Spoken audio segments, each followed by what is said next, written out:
Hello, hello, hello. How is everybody on a wonderful Sunday, a rainy Sunday? Listen, if Auntie's looking a bit sleepy and groggy, that's because I am. I am in the most blissful nap. Yeah, I haven't had a nap for a while. Mostly because I'm usually out and about on weekends. I do my lessons and then I head out. Yeah. So the day was out. I went by Auntie, I went by Mommy. I got a few groceries, but maybe a bit more than a few according to the grocery bill. Yeah. Then I came home. I cooked a nice, nourishing meal for myself. And I had me a nap. And I'm feeling so happy I'm in a good place. Yeah. So we're going to have a bit of a story time. Let me give some shout outs. Hello, Malik. Yeah, Malik is a big fan of Auntie, a very talented young man, very articulate. Yeah, very how should I say? Someone that knows himself. Yeah. Yeah, he likes drumming and very talented, very gifted. Auntie sees you, Auntie appreciates you. Oh yeah. Um Hello to my Mary Boo Boo. Yeah, lessons with my Mary yesterday. A wonderful time as always.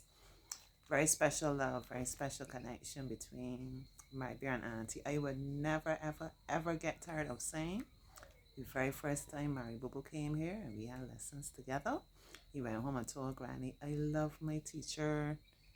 All the lessons is fun, she's loving, she's kind, and she's good looking. And some might find that laughable. Well, you know, of course, Auntie is good looking. If you don't love yourself, listen.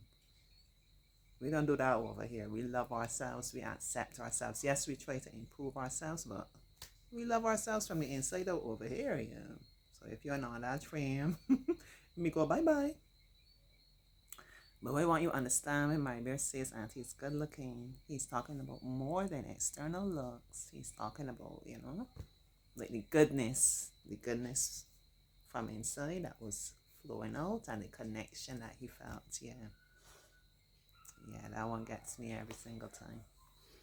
I'm gonna make some more shout outs as I go along. Too many to call one time. Who getting the third one? Shania. Yeah, pass through. Not for lessons, just a little shout out for my nanny today. And she showed me from inside the house. Auntie went through the radio. Yeah. That's how much my girl means to me. Give me a little shout out. Auntie, you ready for Friday? Friday's the tour. Our summer tour. Finishing this summer with a bang. I know how you know I'm looking forward to it too much. So very much. It's going to be a wonderful time together. Lots of laughter, lots of love. We're going to be learning together. We're going to be playing together. We're going to be loving on each other. As only Auntie and her creative intuition superstars can. So, Auntie had a shout back. Yeah, 9-9. You ready? What about you? So, are we ready? Let me get on with the book or storytelling. This one is called Nobody Knew What to Do. This is a story about bullying. Auntie always likes to try to get books that not only teach us to read, but teach us different lessons, about behavior and kindness and how to treat people and how not to treat people in this case, yeah. Nobody likes to think about it, even though we know it is not okay to hurt a person with words or things or with the way we behave. So, when some kids in my class started picking on Ray, when the teachers were busy and just couldn't see, nobody knew what to do. Look how Ray is looking. Is Ray not happy to you? No. Ray does not look happy at all.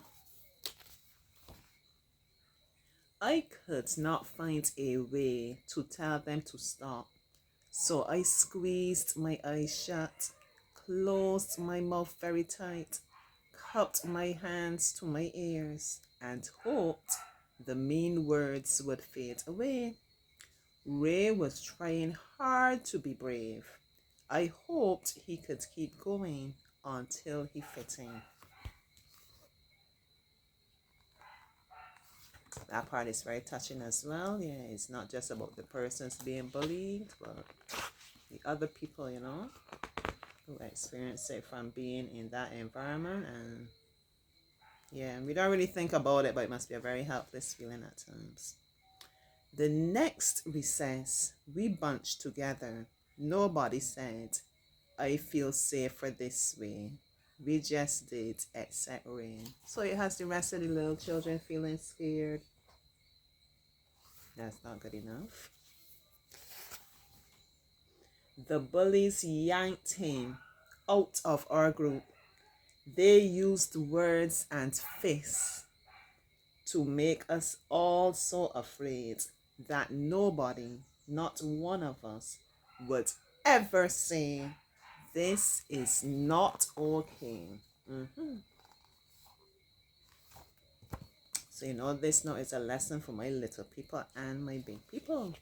Sometimes we are in situations where we know what is being done is not okay, but we feel afraid to speak out, right? Yeah, because we are afraid or worried about what would happen to us if we speak out. And we have to be able to find that courage, yeah, to speak up and speak out when we know that the wrong thing is being done. Next morning, Ray didn't come to school. At recess, the ones who bullied started cheering. Look at them. Because Ray wasn't around. I didn't mean to, but I heard bad things they were planning to do when Ray came back to school.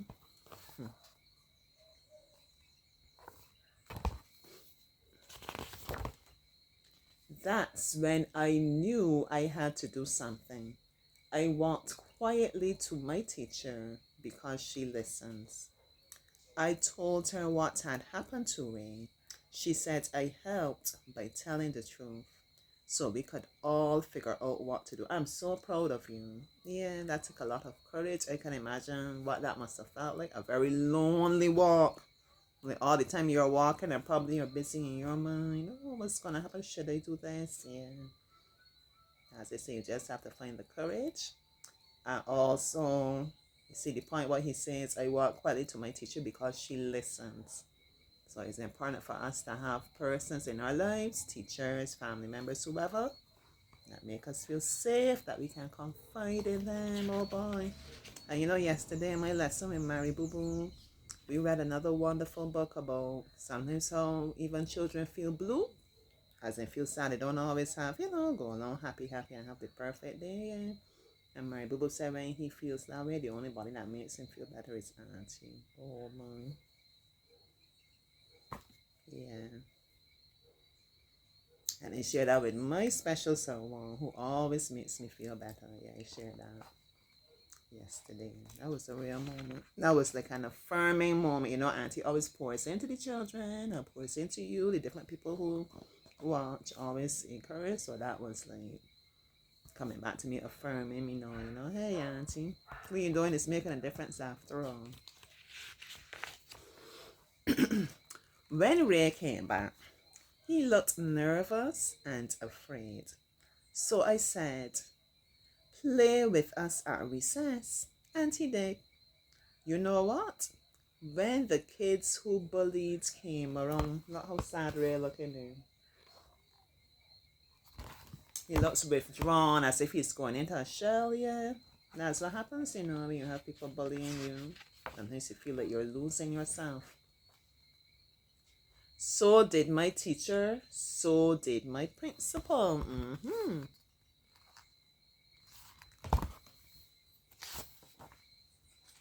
And she called the parents of everyone who had been mean to Ray.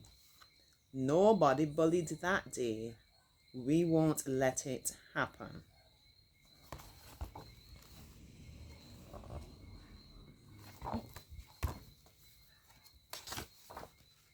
Together we know what to do and say to make sure bullying is never okay. We work together to make it end. This is a wonderful book. Yeah. Wonderful. So let me know. Feel free as always to let me know what you think about that. But if you like it, perhaps it might have reminded you when you were in a situation with someone bullying you. Bullying doesn't just happen to little people, as they said, yeah. You could share about that. Perhaps you know of a situation where you saw someone being bullied or knew of it and you were the person to speak up and make a difference. Or perhaps you were in a situation where you were the one doing the bullying and then, you came to realize that that's not the way. All right. So I'm going to go bye now. Have some more books and some more words and feelings and yeah, I think got a lot to share today.